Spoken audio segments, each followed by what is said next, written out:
Hello दोस्तों, 2020 शुरू हुआ और अब लगभग आधा साल कंप्लीट भी होने वाला है। पर हमें इस साल केवल 4 चीजें सुनाई दे रही हैं, वो भी दिन में सैकड़ों बार। एक तो corona virus, lockdown, quarantine, isolation, और ये सभी वर्ड हम बिल्कुल सुनना भी नहीं चाहते। तो फिर सवाल ये है कि हमें कब तक इन वर्ड्स को सुनना पड़ेगा और कब हमें इनसे छुटकारा मिलेगा, कब ये ग्लोबल पैंडेमिक खत्म होगी। इस बात का एग्जैक्ट जवाब तो अभी कोई नहीं दे सकता और न ही इस वीडियो में आपको मैं दे पाऊंगा। हाँ, इस वीडियो के जरिए मैं आपको कुछ एक्सपर्ट्स के बताए हुए आंकड़े बताऊंगा और उन्होंने जो अंदाजा लगाया कि ये सब कब खत्म होगा, ये बातें आज की वीडियो में मैं आपसे बताने वाला हूँ। तो दोस्तों, मैं मोहम्मद काशिफ, आप देख रहे हैं अल्फा फैक्ट्स। आइए जानते हैं कब खत्म होगा कोरोना। इस वीडियो के बनने तक यानी 18 अप्रैल 2020 तक इस बीमारी के 22.5 लाख कंफर्म केसेस आ चुके हैं और फिलहाल हर दिन लगातार केसेस इंक्रीज ही हो रहे हैं। तो सवाल उठता है कि आखिर कैसे और कब ये खत्म होगा और कब हम लोग न्यूज पर और इंटरनेट पर कोरोना के कंफर्म केसेस नहीं चेक करेंगे, बल्कि पहले की तरह क्रिकेट और फुटबॉल का स्कोर चेक करेंगे। हालांकि पिछले 100 सालों से इस तरह की कोई भी महामारी नहीं आई थी, लेकिन लगातार हेल्थ एक्सपर्ट्स और दूसरे लोग ऐसी किसी बीमारी के आने के बारे में दुनिया को वार्न करते रहे हैं। जैसे कि एड यंग नाम के साइंस राइटर ने 2 साल पहले एक आर्टिकल लिखा था और उसमें बताया था कि ग्लोबल पैंडेमिक से बचा नहीं जा सकता और उसे 3 तरीकों से खत्म किया जा सकता है। नंबर 1 असंभव तरीका, नंबर 2 खतरनाक तरीका और नंबर 3 बहुत देर से खत्म करने वाला तरीका। तो यंग के मुताबिक असंभव तरीका वो है जिसमें सभी देश अपने सारे कामों को छोड़कर इस बीमारी को कंट्रोल करने के लिए क्वारंटाइन होने के कड़े नियम अपनाएं, बहुत ज्यादा पैमाने पर टेस्टिंग करें, जैसा कि 2003 में हुए सार्स कोरोना वायरस आउटब्रेक के साथ किया गया था। लेकिन अगर हम देखें कि किस तरह से ये वायरस पूरी दुनिया के ऑलमोस्ट हर देश में काफी बड़े पैमाने पर फैल चुका है, तो इसलिए ये बात तो कंफर्म है कि फर्स्ट स्टेप यानी लॉकडाउन करना या क्वारंटाइन करना, ये स्टेप हर देश ने सही तरीके से नहीं उठाया। मतलब ऐसा करते करते उन्हें देर हो चुकी थी। हालांकि दुनिया के केवल कुछ चुनिंदा देश ऐसा करने में सक्सेसफुल भी रहे हैं, लेकिन ज्यादातर देश ऐसा करने में फेल हो गए। जैसे कि दुनिया के सबसे ताकतवर और विकसित देशों में से एक यूएसए को ही ले लीजिए। ये देश अपने कोरोना वायरस को फैलने से रोकने में बुरी तरह नाकाम साबित हुआ, बल्कि पूरी दुनिया में कोरोना वायरस का एपी सेंटर भी बन गया। इससे ज्यादा केसेस किसी देश में अभी तक नहीं मिले हैं। यूएसए को जितने टेस्ट करने चाहिए थे उसने उतने टेस्ट नहीं किए और उन टेस्ट को करके लोगों को क्वारंटाइन करना चाहिए था। पर प्रॉब्लम यह है कि यूएसए ने जितने टेस्ट किए हैं, बहुत से देश तो उससे भी कई गुना ज्यादा कम टेस्टिंग कर रहे हैं और इटली, स्पेन में वायरस जितनी तबाही मचा चुका है, जबकि वहाँ की मेडिकल सर्विसेज काफी अच्छी थी, तो दूसरे देशों में मेडिकल सर्विसेज भी वैसी नहीं है। तो यहाँ क्या होगा इसका अंदाजा लगाना भी मुश्किल है। अब भी बहुत ज्यादा लोग सोशल डिस्टेंसिंग को फॉलो भी नहीं कर रहे हैं, वो इंडिया में हो या फिर कोई और देश में।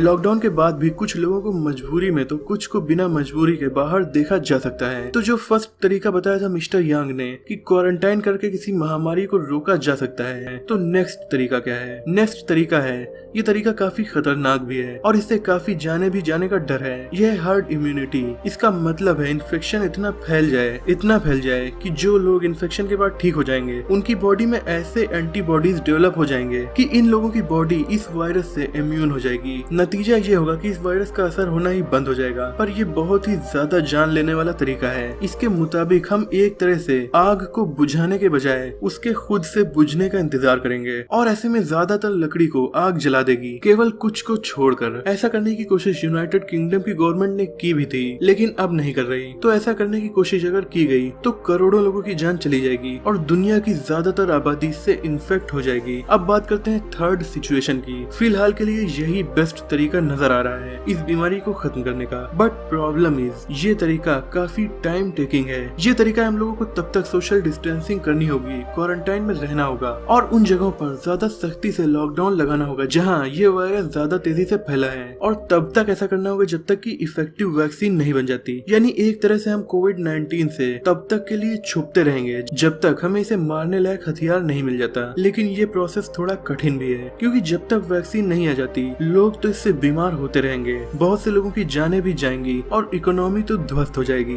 लेकिन कोशिश ये की जाएगी कि इस वायरस को ज्यादा से ज्यादा फैलने से रोका जाए और कम से कम लोगों की जान जाए और तब तक वैक्सीन बन जाए। लेकिन वैक्सीन बनने के लिए टेस्टिंग, डेवलपमेंट और डिस्ट्रीब्यूशन होता है और तब तक 1 से 1.5 साल का वक्त लग सकता है। इतने दिनों में दुनिया भर की इकोनॉमी का क्या होगा ये सोचना भी मुश्किल है और उसे रिकवर करने में भी हमें सालों का वक्त लग जाएगा। लेकिन कुछ कंपनीज और इंस्टीट्यूट्स का दावा है कि वो वैक्सीन को जल्दी से जल्दी बना लेंगे, मतलब सितंबर तक ही वो अवेलेबल हो जाएंगी। अगर ऐसा होता है तो ये बहुत बड़ी और बहुत अच्छी बात होगी, क्योंकि जो थर्ड तरीका है, यानी वैक्सीन के आने का इंतजार करने का तरीका। इसके लिए हमें कोविड-19 से छुपना होगा और छुपने के लिए हमें लॉकडाउन में रहना होगा और जब तक की वैक्सीन नहीं आ जाती तब तक लॉकडाउन में रहना होगा। और अगर हमने ऐसा नहीं किया तो हम हर्ड कम्युनिटी वाले प्रोसेस में पहुंच जाएंगे, जो कि सेकंड प्रोसेस था, यानी आग खुद से बुझे। और खुद से बुझने से पहले आग पूरे जंगल को अपनी चपेट में ले लेती है, केवल कुछ पेड़ों को छोड़कर। इसलिए हमें आग से बचकर रहना होगा। लेकिन एक तरीका और है, अगर हम लकी हुए, मतलब कि बहुत ज्यादा लकी हुए, तो ये तरीका हमारे काम आएगा। हालांकि इसमें भी हमें कुछ करना नहीं है, सब कुछ नेचुरल रूप से होगा। यह है कि अभी भी हम इस वायरस को सही से पूरी तरह समझ नहीं पाए हैं और इसका मौसमीपन कैसा है, मतलब क्या ये वायरस फ्लू